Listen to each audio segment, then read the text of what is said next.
শুধু টান। আচ্ছা, টান দেওয়ার কারণ কি? এই এখানে টান দিয়ে আগের অক্ষরগুলো বানান করছে,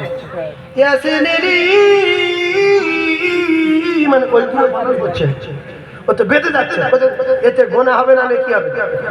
এই জন্য আমি ভাবলাম প্রত্যেকটা মায়েদের সন্তানের প্রথম শিক্ষিকা তার মা বাবা, প্রথম শিক্ষিকা তার মা, প্রথম শিক্ষক তার মা।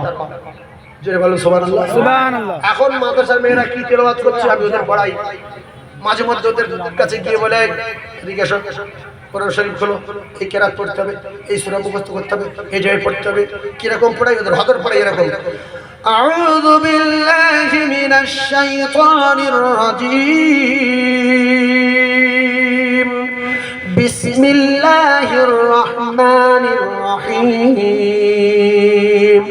আলহামদুলিল্লাহি রাব্বিল আলামিন, আর রহমানির রহিম, মালিকি ইয়াউমিদ্দিন,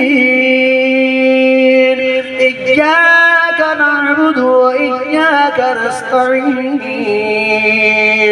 ইহদিনাস সিরাতাল মুস্তাকিম, সিরাতাল লাযীনা আন'আমতা আলাইহিম গায়রিল মাগদুবি আলাইহিম ওয়ালাদ-দাল্লিন।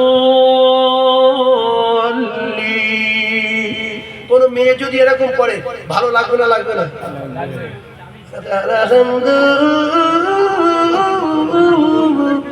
তুমি কি কেউটা সারো কেমড়েছে না?